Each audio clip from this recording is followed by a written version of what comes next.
Hey everyone, this week I joined John Avlon on his podcast, How to Fix It, the Bulwark podcast. We talk about AI, personal data, and much more this week on the Andrew Yang podcast.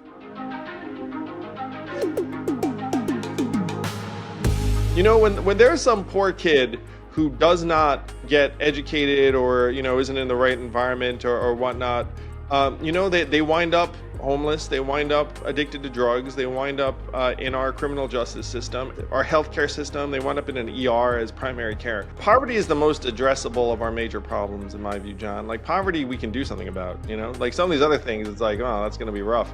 but poverty, by them numbers, it's totally addressable. There's way too much of it, and we all end up paying for it.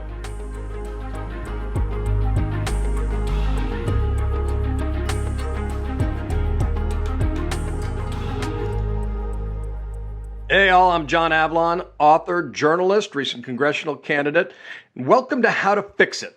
Now, this podcast is about solutions to the problems we face, not just fixating on the problems. That's something we do far too little of in our politics today. And our guest today, Andrew Yang, has been an advocate for focusing on solutions, and a very far-sighted one at that. He, in his 2020 presidential campaign and in a book that preceded it called The War on Normal People, was warning about the impact of AI to our democracy, to our economy. Things that might have seemed hypothetical at that time are now upon us. So we want to talk to him about solutions, the state of where we stand, the impact of AI on our democracy and our economy, and what we can do about it. Andrew, it's great to see you, man. Thanks for joining. Hey, John, great to be with you, and congrats on a phenomenal campaign. Well, thanks, brother. Listen, you really, when you and I first met, it was 2018, before The War on Normal People came out. I was editor-in-chief of the Daily Beast, and I think we had the distinction of actually publishing an excerpt before anybody else. And this was really long ball stuff. I mean, you were talking about things that you saw coming down the pike clearly, but seemed really hypothetical. And in a recent blog post, you wrote, what 4 years ago was hypothetical is now immediate. So what is the state of AI as it's impacting let's start with our democracy right now? Social media has splintered the news that people get and the reality they experience. And then AI now is bolting itself onto our social media in various ways. I mean, a lot of the social media companies are using algorithms that are fueled by AI. Some creators are now using AI images, unfortunately. There are even now AI influencers out there.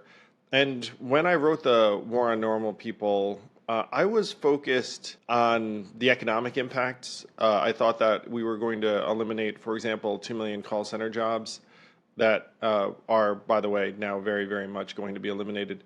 And that this was going to be an outgrowth of the trends that brought Trump to office in 2016, where we had automated away about 4 million manufacturing jobs that were primarily in the Rust Belt prior to 2016, and a lot of that was not AI. But what I thought was going to happen was that AI was going to supercharge the displacement of a lot of blue-collar workers. When I was in Iowa 5 years ago, I would talk about truck drivers, and I was a little early on that, but I was a little bit late on a lot of the white-collar work that large language models are already displacing right now, which includes a lot of writers. I mean, I hate to say that for journalists, but it's like content creators, designers, a lot of knowledge work, management consulting, like you name it. And I was not in Iowa talking about management consultants. I was talking about call center workers and truck drivers. But the drivers, that's unfolding too. If you go out to certain cities, there are Waymo driverless cars everywhere. And trust me when I say Uber is very focused on this. So AI was more speculative 4 or 5 years ago. It's now rampaging through the economy in various ways. And it's something that you focus on a lot. It has already helped to splinter our media universe and thus our democratic processes. I mean, in profound ways, and already, I mean, there's sort of what appears to be a power grab on the part of a lot of the people who are the CEOs or owners of these platforms within the government, and without sort of any, recognition of sort of normal constitutional or legal processes. What's your read on that, at this particular moment? Well, what happened was that there are mega tech companies that see the AI boom and say, "Oh my gosh, we have to be leaders in this." And so, you know what that means? We have to spend tens of billions of dollars on either the compute infrastructure or our own large language models. And there's like an AI arms race. And what they've done is they've gone to the government and said, "You need to help us because it's either us or China." And then the government said, "Well, of course we must help you." And so those tech CEOs in particular have now accrued hundreds of billions of dollars in market cap because everyone feels like, well, shoot, I can't be left behind in this AI boom. Which of these companies is going to win? What's going to be one of this handful? So let me pile into Microsoft. Let me pile into Meta. Let me pile into Alphabet/Google. And then those tech CEOs look up and say, who's in charge?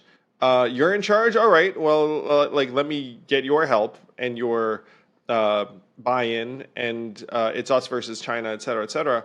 And so I will say that, let's say a Democrat had won, like Kamala had won, a lot of the tech CEOs would be right there too, saying, hey, let's help America win. I mean, I see a lot of those folks as fairly pragmatic. I'm not sure if you're referencing specifically Elon, who is now in something of a feud with Sam Altman over OpenAI and the direction that's taken, where OpenAI is now very much a for-profit company and is working hand in hand with Microsoft.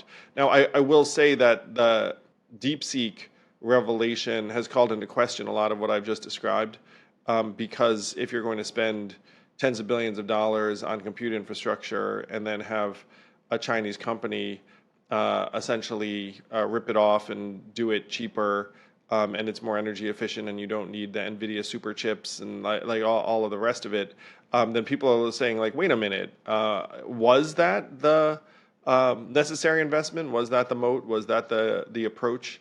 But let's call it, multi-$100 billion investment is still on. But what you're describing is, in the urgency of this moment, there seems to be we want less guardrails around the technology to keep up the competitiveness, but the net result seems to be kind of a crony capitalism as opposed to what you've argued for, which is a human-centric capitalism. Discuss what that is, and then let's go to UBI, which is one of your signature OG platforms. Yeah, so this AI is being built upon the backs of our data. And I'm actually going to share something with you, John, that you might have gotten the same thing. Check it out. But one of my publishers reached out to me and said, hey, one of the AI companies wants to use your book to train large language models, and they're offering us a little bit of money, and we'll split the money with you. And then I looked at that and was like, well, snap, I guess this is happening, and I might as well take my little, scraps because it's going to happen with or without, my particular writings. And, there's also a little bit of my writings will be like one scintilla of that AI. But, they're being built on the backs of our data, publicly available data, of a lot of data that, folks certainly haven't been compensated for. And then who's gotten rich? The tech companies, their shareholders, their leadership. And so what I was arguing for in the day was, look, even now, by the way, even putting AI aside, just based on marketing targeting data, our data is getting sold and resold for hundreds of billions of dollars a year. And so one of the things I used to say on the campaign trail was like, does anyone remember getting your data check in the mail? And then people would have a laugh.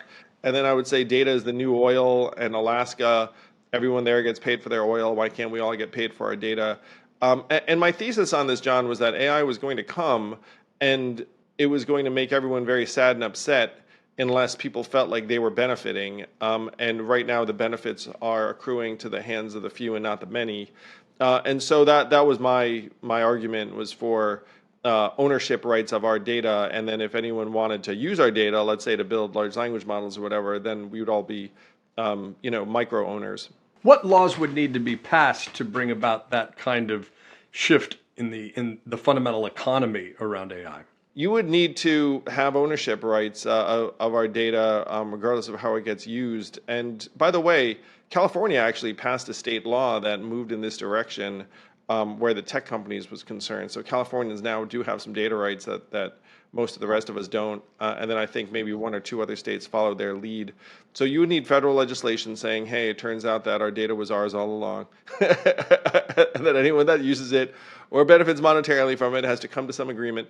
Now, the problem there is that who negotiates that agreement? And so in theory, what you would do is you'd have different data collectives that would say, hey, let me negotiate for the best deal possible for you. In theory, the government could fill that role. In another theory, you could have data unions.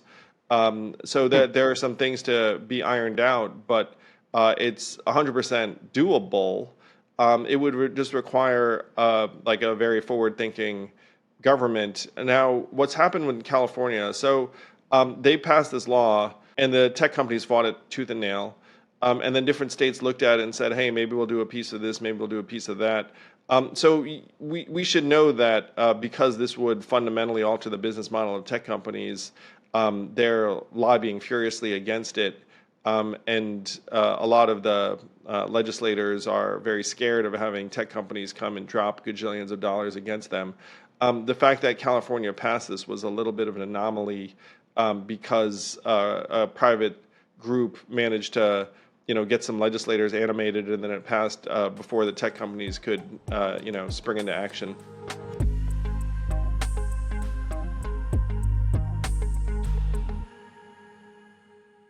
Hello, YouTube. Please do hit that like and subscribe button. And don't forget, you can ask questions at mailbag@andrewyang.com. See you on the interwebs.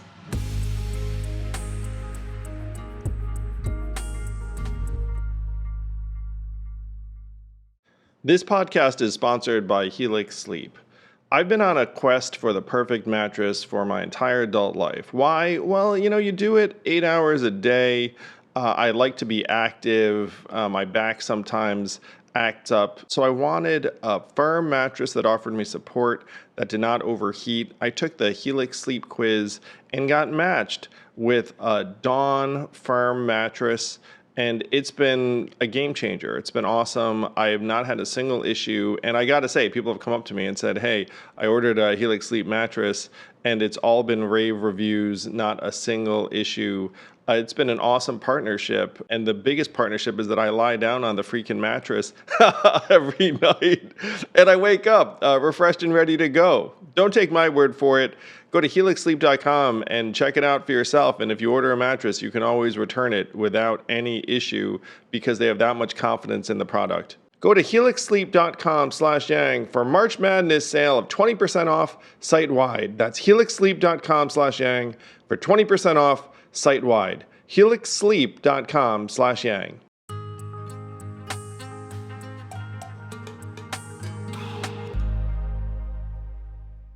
Who are the legislators that have been the biggest advocates for this kind of thing in Congress or the Senate today? Today in the Congress and Senate, I'm just going to call, I actually haven't even talked to him about this, but I'm sure he's totally on board, is like a new member named George Whitesides, who's a member of Congress out of California, and he's sort of a techie by background. So I'm sure he'd be very, very keen on this. I'm thinking of the other legislators. This hasn't actually gathered. Ro Khanna might be a leader on this who represents Silicon Valley. And I say this somewhat speculatively because I confess there has not been a groundswell of congressional leadership around trying to get everyone data as a property right. There has been some privacy legislation which is related, and there were about half a dozen efforts there. So it's there have been like different attempts at solving the problem in different ways. Susan DelBene has a piece of legislation around that. Democrat out of Washington State, actually original Microsoft employee, and others. Oh, that would be good. Look at that, man. See, that's great. I mean, it makes sense. Someone from the tech industry would be like, yo, we're doing some very, very aggressive stuff, shall we say. But what you're talking about is I mean, this train is barreling down on us. It's upon us, and it creates an opportunity for a very different kind of populist movement than the one Donald Trump has tapped into, although it may feed off the same anxieties. But it's a fundamental shift in the way we think about our economy. If people are being compensated for their data, Yeah. that's a dramatic shift. How is that different than the universal basic income UBI that you've proposed? Which I will note, and I want to press you on the inflationary impacts. I know it's a question you get a lot, but was something originally proposed by people, including Milton Friedman, who was a the father of free markets, free trade, who apparently has been booted out of the modern conservative, or have been booted out of the rightward leaning movement under Donald Trump. So, I mean, if a guy like Milton Friedman could get behind UBI, you'd think that would help build bridges. But explain what that is and how it would work and how it relates to the data rights. Well, first I'm going to tell a funny story, John, that only you would I like a funny story. be able to relate to. So it was a few years ago. I'm working at CNN. You're working at CNN. We're like hanging out, and then CNN comes and pitches me on a TV show called "The Future of" with Andrew Yang. It's like the future of healthcare, the future of transportation. And I was like, oh, interesting. Yeah, let's look at it. So then they go off and do some research, and then they come back and say, hey, Andrew, bad news. People don't like the future. And Sorry, that's so good. I mean, first of all, everyone should have an interest in the future because it's where you're going to spend the rest of your life. And I love that some focus group or polling kicked that back, so we're just going to ignore it. That seems like what's happening is the future is making people sad, John, and like people sense that the train is leaving the station and they're not on the train, and they're like, "What the hell's going on?" And a lot of that is they don't feel like their family circumstances are improving. They don't feel like their kids are gonna leave the house and get married and like do all the stuff that maybe they hoped for. And so when they hear about the future, they're like, oh, I will say too, like the execs were very nice. They say, hey, Andrew, they like you. They just don't like the future. So I was like, oh, well, thank you for that.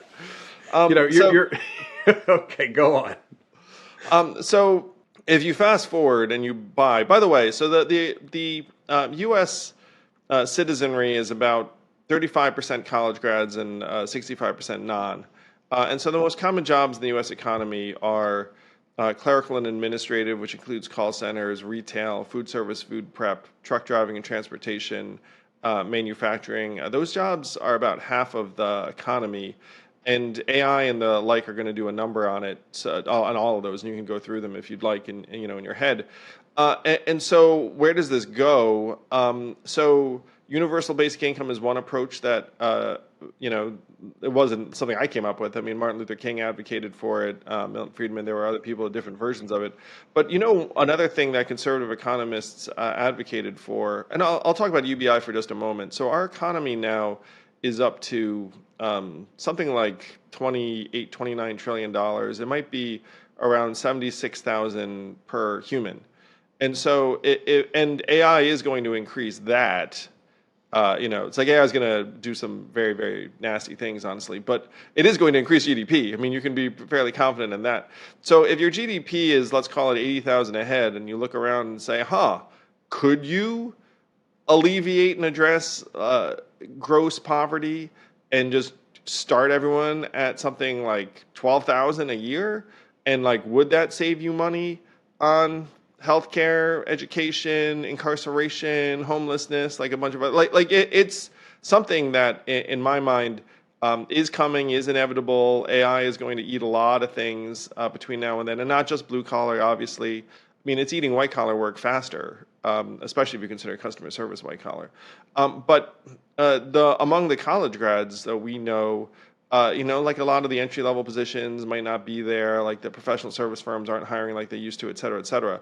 So UBI in my mind is inevitable, but one of the things I'm very, very open to is something like a negative income tax. It's like, hey, we're not going to start giving everyone universal basic income, but if you make below a certain level, we're going to true you up and let's call it the poverty line, which is something like 19 or 20,000 a person.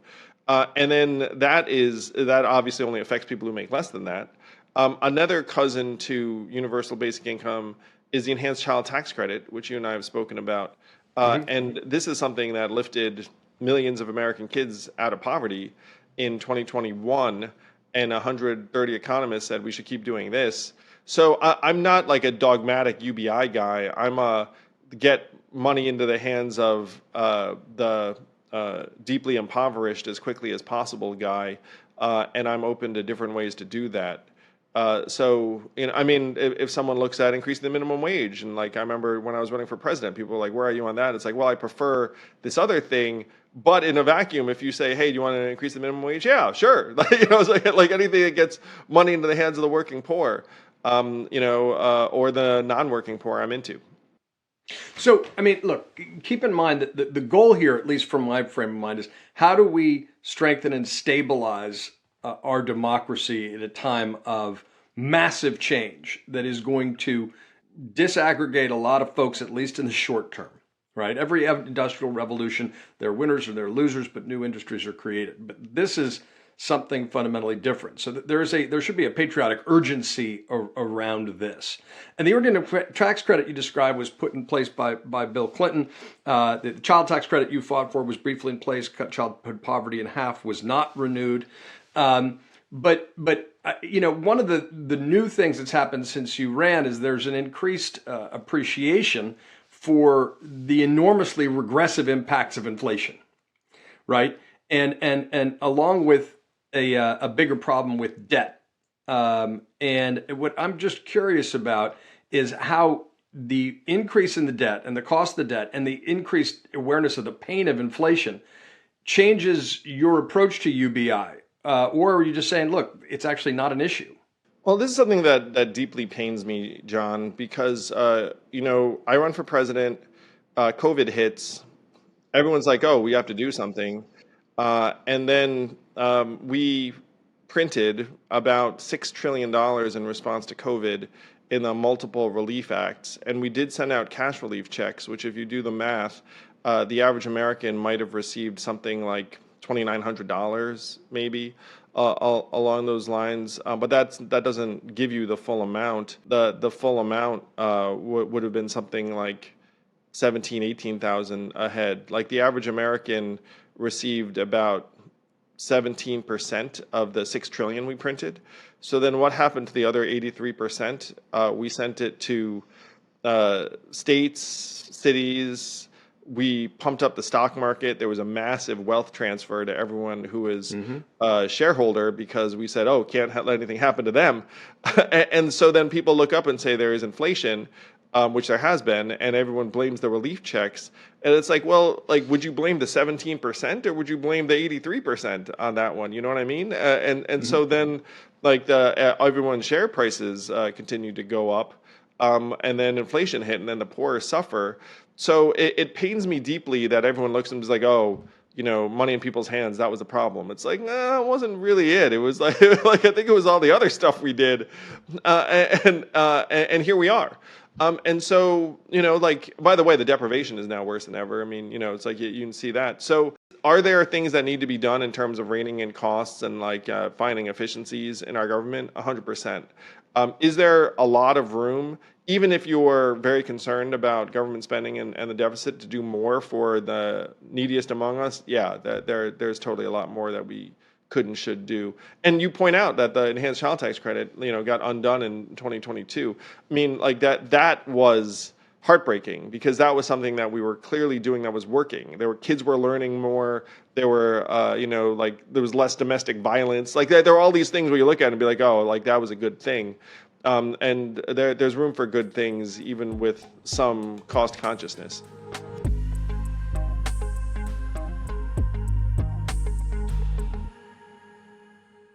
Have you made a New Year's resolution that's related to eating healthier, being a little bit more fit, losing a little bit of weight? Well, have I got great news for you. Factor meals can help you actually achieve that goal. Imagine fully prepared meals sent to you fresh. I'm good at a lot of things, I will confess, but I'm really crappy at cooking. And Factor makes it so that you can have a completely delicious, awesome meal in the comfort of your own home that's healthy, it's good for you. You know when you eat something and you know it's healthy? That's the experience with Factor. When I ordered it, the Nona's Bolognese, the mustard chicken, they hit the spot. They're quick, they're convenient, they get the job done, and then some. Eat smart with Factor. Get started at factormeals.com/factorpodcast and use code FactorPodcast to get 50% off your first box plus free shipping. That's code FactorPodcast at factormeals.com/factorpodcast to get 50% off plus free shipping on your first box.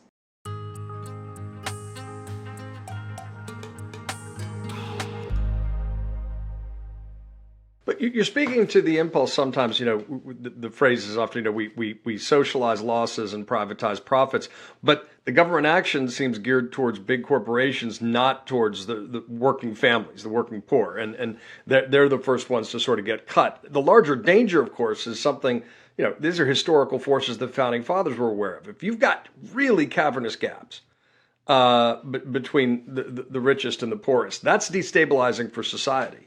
So as you go back and you make this amended case for UBI, how do you address those critics who say, that, well, it hasn't really proved itself, and, to say, look, we have an interest in making sure that our economy works for the working poor. Otherwise, we are in deep trouble. And my belief is we need to do everything we can to rebuild the strong and stable middle class. That's been hauling out our politics. Yeah. So in the simplest terms, John, you have a nation which either has a mindset of abundance and growth and optimism, or a mindset of scarcity and pessimism. And if someone else is doing well, then it means it came out of my pocket somehow. Mm-hmm. And I'm going to ask people listening to this, like, which do you think we're in right now? Which do you think is winning? I mean, it's clearly scarcity, and the reason it's scarcity is in large part because if you were an American born in the 1990s, there's like only a 50% chance you're going to do better than your parents, and it's declining all the time. Back when you and I were born in the 70s. That might have been an 80% chance. I mean, I'm the child of immigrants, and so it was kind of presumed I was going to do better than my parents. And it's like if I did it was a problem in my household. And so now, if you have the average American waking up and being like, well, never going to own a house, can't afford to get married, like no one will go on a date with me. My job hasn't given me a raise, and like my expenses, including my rent, keep creeping up and up. Then you wind up with a xenophobic, pessimistic electorate that then, when someone like Donald Trump comes along, it's like, all right, I guess, here we go, is what I'm doing. Like, this guy's going to break this machine that has been keeping me down. And so the question is, how do you make it so that people don't feel like their lives are going to be worse than their parents, et cetera, et cetera? And you have to make big moves in that direction. One of the problems in my mind is that we have fallen way behind this curve. It's taken place over years and years and years. And people are pissed. And so how can you address their concerns for real in a way that has them flip from scarcity to possibility? That's a lot. That's like a big leap. And one of the problems we have is that there's almost like this debt that is being built up. It makes me super sad when I see the stats around young people and their prospects for the future. When I was running for president, I would say to young people, it's like, you should either be mad or sad, because it's true. And then if your message is like, no, you should be happy and it's their fault, like, then they'll be like, wait a minute, what? Like that's not like that isn't compelling, and it's not going to bring us back together. It definitionally is not. And I should say your work as founder of the Forward Party is trying to address these gaps. And I recommend everybody, you and I can go deep on the political reforms that are absolutely necessary on this. That's actually where you and I have found a lot of common ground when we first sort of met and bonded. But zero-sum politics does not work in a democracy. And this is something this is a proper role of government to address these changes before. The narcotic grievance politics leaves everybody nowhere, and you get real, even further destabilization. These are actions that there could and should be some bipartisan common ground on, because they will address issues of stability and opportunity in a time of great transition. And it's just got to be so frustrating to have been sort of the town crier about this early on, and to see not only no action being taken, but the changes occur, and then the debt situations got worse in ways that actually make it less likely that it'll pass. But someone's got to step up and have the stones to make the case that we need this kind of change. Otherwise, there are worse things down the pike. Yeah, poverty is the most addressable of our major problems, in my view, John. Like poverty, we can do something about. Like some of these other things, it's like, oh, that's going to be rough. but poverty, by them numbers, it's totally addressable. There's way too much of it, and we all end up paying for it. When there's some poor kid who does not get educated, or isn't in the right environment, or whatnot. They wind up homeless, they wind up addicted to drugs, they wind up in our criminal justice system, and then it becomes incredibly expensive. Our healthcare system, they wind up in an ER as primary care, incredibly expensive. Like we all pay. It's one of those things where if you make an investment early, like it pays enormous dividends. And I think people know that in their own lives. I mean, like you and I are parents. It's like we do. And one of the reasons I ran for office was that I became a parent and I saw what was happening in our family, and then I saw what was happening in other families, and I was like, this is, we can do better than this. And then, like that's the message. Thank you for giving me this Paul Revere stature. I've been very, very saddened by what's happened over this last number of years. Genuinely, it's like as the guy who did raise my hand and be like, "Hey guys, AI is coming," and be like, "Yeah, like isn't that interesting?" Like and it's like, "Well, here it is," and I do think that our political culture has been eroding in part because we've let these trends have people sink into like an air of dubiousness and skepticism about a whole host of institutions, including our media. And it's been building over a period of time. It's very hard to rebuild trust after you've lost it.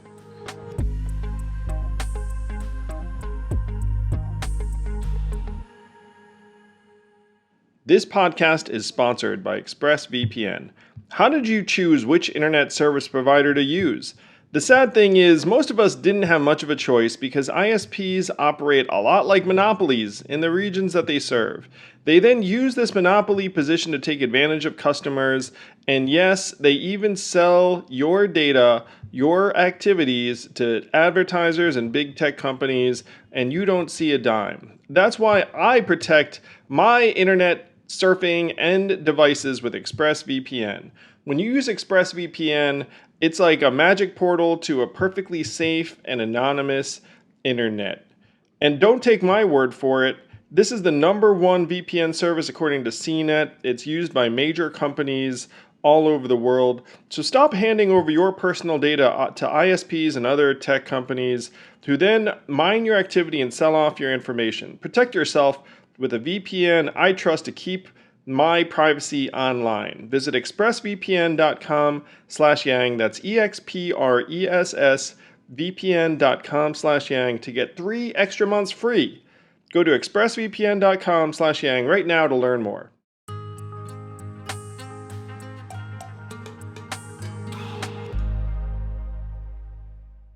So let's talk about rebuilding trust and impact on the media, particularly with regard to AI. This is a big topic, but what's your broad-based policy solution for combating the flood of disinformation that could come from AI, where the cost of producing bullshit, as Gary said on your recent podcast, is zero.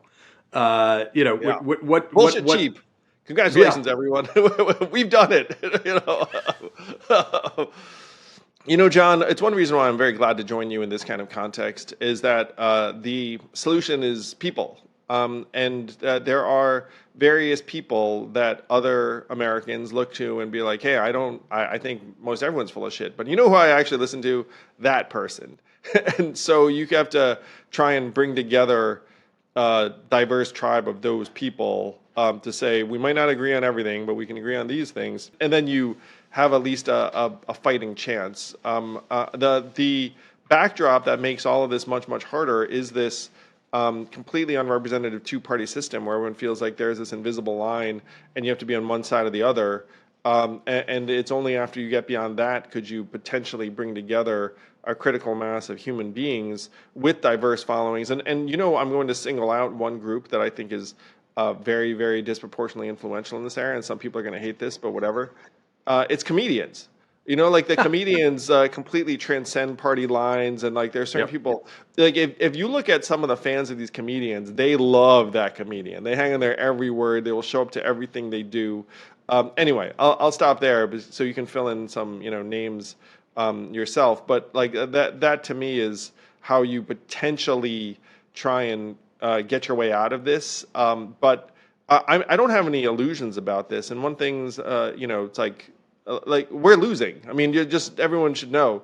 It's like reality is losing, like good guys are losing, like whatever it is. Like like everyone's taking a big L because there've been these like mega trends that have been building around disintegration of trust and a bunch of other things. And so it's like you and I naturally are like, how do we rebuild trust? Because we're like positive guys. We want to have good things happen for people. But it's a dark time. Look, but for all the macro trends that are frustrating and discouraging by any objective measure, the one thing history tells us really clearly is that the people who curl up in a fetal position when That's faced with not our great jam, challenges, they John. I lose. know. No, Yeah. We're so we gonna be gotta the rebuilder, rekindlers. I mean, heck, absolutely. like that's what this pod is: how to fix it. And you can certainly count Andrew Yang in like the Mr. Fix It ranks. But Absolutely. I do want to, it's like it's a bad time. Look, you're always safest when you confront reality, but you need to do it with a sense of defiant optimism, and then propose a practical plan and show where there can be, some common ground that we can find, because it does exist. It's just you got to push back against the zero sum of it all.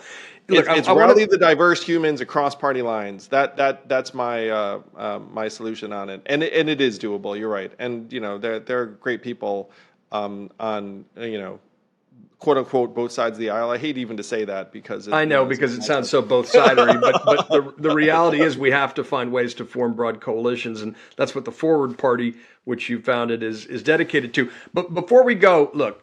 One of the challenges, the macro challenge between democracy and autocracies always say, this was true in the 30s, that democracy is inefficient and that they can move more quickly. When you have the challenge of something as fast moving as AI, the way our legislation moves, it's going to be tough to keep up. So what is this idea of layered oversight to AI? How can that be not, subject to regulatory capture, but how do you think AI can be regulated in a way that actually just creates clear rules of the road and guidelines so it doesn't turn into this zero sum, us versus them, Manichaean politics? And you're citing my friend Gary Marcus, who is an AI expert and very positive.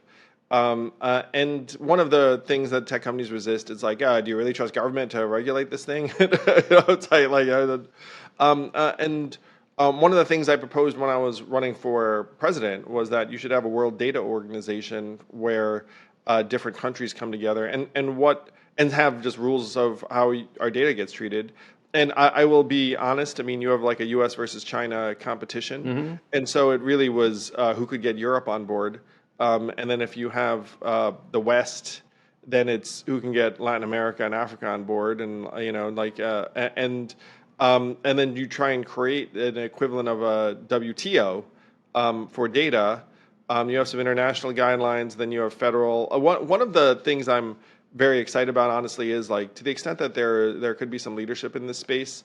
Some of the states really do have a shot at it because there are 50 of them, and and if you do something, what's fascinating is the tech companies are like, oh my gosh, I have to comply with what in Illinois? I have some, and in Illinois there's a real thing, by the way. There was like a data rights case in Illinois, and I think Meta had to pay everyone.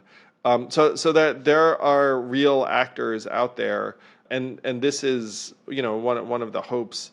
And then the last stand, which by the way I think is for the most part nonsense, it is like the industry, the consortium, the self-regulation. Like generally speaking, they won't do anything that really hurts themselves, but they can be brought to the table if the legislation is their alternative.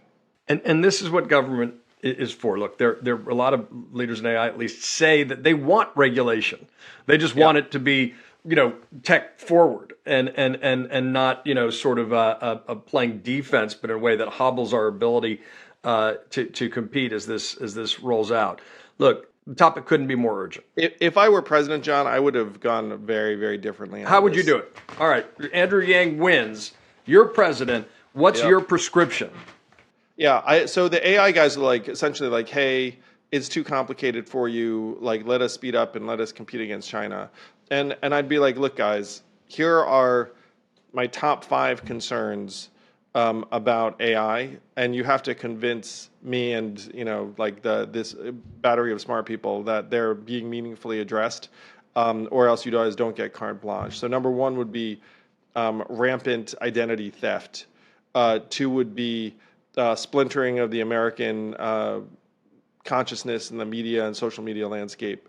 Number 3 is it falling into the hands of bad actors who could use it asymmetrically. Number 4 is displacement of workers. Like you could reverse that and make that number 1. I can just be like, start with displacement, of workers, and then number 5 would be like that there are certain people that are going to be like beneficiaries and other people that are left out in the cold, and like what does that look like independent of jobs, like that, just from like the value and the accrual and like the like you have to make the case to the random person in Iowa that's going to be good for you.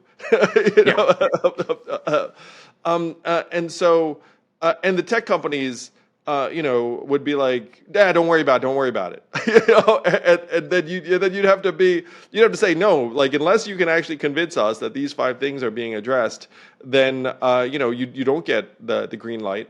And then they'd be like, but our share prices aren't going to be as high and like a bunch of other things. We have to like make all this money. And it's like, that's not my problem. Like, I'm the president. They elected me to look out for them. So, if we're going to like, blow their media landscape to smithereens and like have them be concerned that every time they get a call from their mom, it's an AI deep fake trying to spoof them out of their money, or like, whatever the host of problems is, like, how are you addressing that?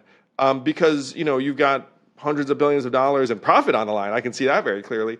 but there are these negative externalities, like the asymmetrical thing. It's like, one of my friends, Tristan Harris, found that you could use AI to like find out how to build a bioweapon. It's like, like bully for someone who wants to make a bioweapon, but like that's not exactly like it's like something we want. So so that there were these and that's leadership. The problem is that we have a political system where you have a leader who's like, I don't understand this stuff. Like, what's going on? You know what I'll do? And this I didn't hate. It's fine. It's like I'm going to issue an executive order telling all my agencies to like look really hard at this and do things that will be good for us. And, and then the tech companies were like, okay, it's like that's not gonna hold me back. That's not gonna. So, like I would have, I would have had head-to-head convos with Sam and Zuck and Bezos and all these guys, and been like, look, guys, like, all right, let's be real, and you're not going to snow us. So it does pain me, John. It's like I'm not someone, me, like I'm not someone who goes to sleep being like, you mean I'm not president? Like I'm not that sort of person. But some of the things I see out there, I'm just like, damn, I would have done things differently. Well, of course you would. And this also gets to issues like the average age of Congress. You can't have leaders that don't understand the technology that's transforming the landscape. You also need to have guardrails in place so that short-term share price is not actually the marker of societal success.